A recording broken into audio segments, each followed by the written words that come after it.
ശബ്ദം ശ്രവിക്കുന്ന സനാതനധർമ്മ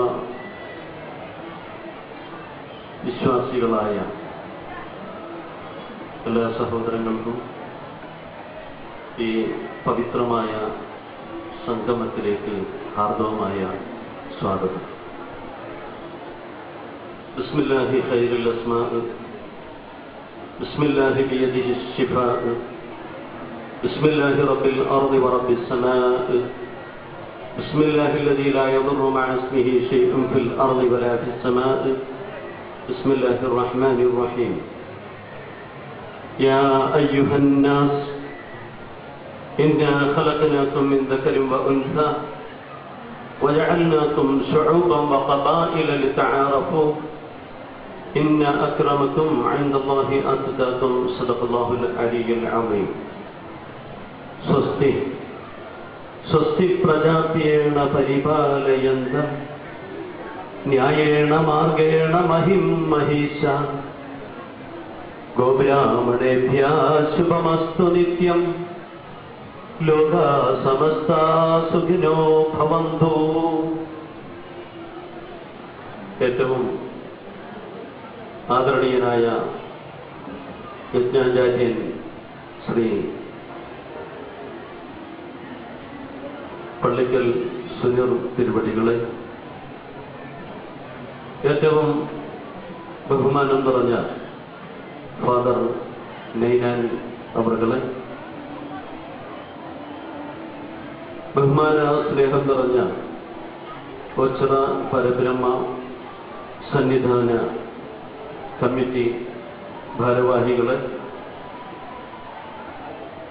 അലകടൽ പോലെ നിറഞ്ഞു നിൽക്കുന്ന മനസ്സുമായി ഈ സ്നേഹത്തിന്റെ തുരുത്തിൽ വിശുദ്ധങ്ങളായ വചനങ്ങളെ സ്വീകരിക്കുന്നതിന് വേണ്ടി എത്തിയ എന്റെ സഹോദരി സഹോദരങ്ങളെ,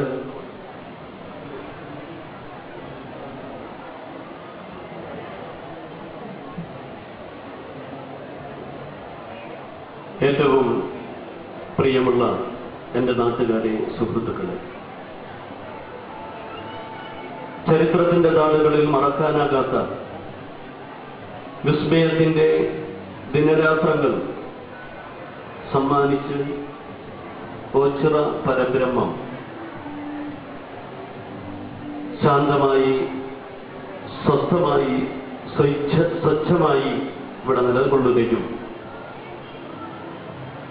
കോടാനുകോടി ജനങ്ങൾ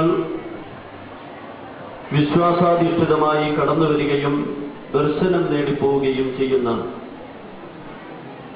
ഭാരതത്തിലെ വ്യത്യസ്തങ്ങളിൽ വ്യത്യസ്തമായ ഒരു ആരാധന കേന്ദ്രമാണ് നമ്മുടെ ഓം ചിറ എന്ന ഈ ഓച്ചിറ.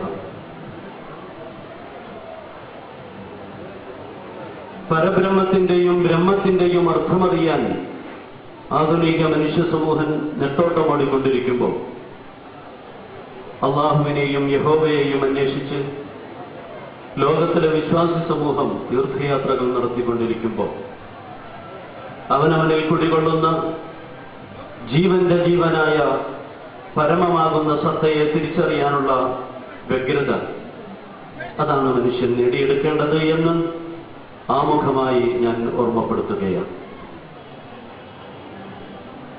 അവൻ ഇവനെന്നറിയുന്നതൊക്കെ അറിഞ്ഞാൽ അവൻ ഈ ആദിമമാമൊരാത്മരൂപം, അവനെന്നും ഞാനെന്നും നീയെന്നും ഒക്കെ അറിയുന്ന അല്ലെങ്കിൽ വിളിക്കപ്പെടുന്ന ഒരു വ്യക്തിയുണ്ടല്ലോ, മനുഷ്യൻ. ആ മനുഷ്യനെ നീ അവനെന്നും ഇവനെന്നും വിളിക്കാൻ തയ്യാറാകുമ്പോൾ ആദ്യമായിട്ട് അവനവനിൽ കുടികൊള്ളുന്ന ആദിമമായ ആത്മരൂപത്തെ നീ തിരിച്ചറിയാൻ തയ്യാറാകണം. ഇന്ന് നമ്മുടെ ഈ സർവമത സംഗമത്തിന്റെ ഈശ്വര പ്രാർത്ഥനയിൽ വളരെ വ്യക്തമായിട്ട് ഓർമ്മപ്പെടുത്തിയതും ആ ഒരു സത്യമാണ്. ഈശ്വര, നിന്നെ അന്വേഷിച്ചല്ല ഞങ്ങൾ പോകുന്നത്, നിന്നോടൊപ്പമുള്ള വാസമാകുന്നു ഞങ്ങൾ നിർവഹിക്കുന്നത്, ഞങ്ങൾ നടത്തുന്നത് എന്ന് വളരെ വ്യക്തമായുള്ള പ്രഖ്യാപനം നടത്തുകയാണ് പ്രാർത്ഥനയിലൂടെ ചെയ്തത്. ഇത് ഭാരതമാണ്. ഇത് ഭാരതമാണ്. ദശരഥപുത്രനായ കൈകേയിയുടെ മകനായ ഭരത മഹാരാജാവിന്റെ പേരിലറിയപ്പെടുന്ന ഭാരതമാണ്. ശ്രീരാമഭക്ത ഭഗവാന്റെയും ലക്ഷ്മണന്റെയും സീതയുടെയും അർജുനന്റെയും ശ്രീകൃഷ്ണന്റെയും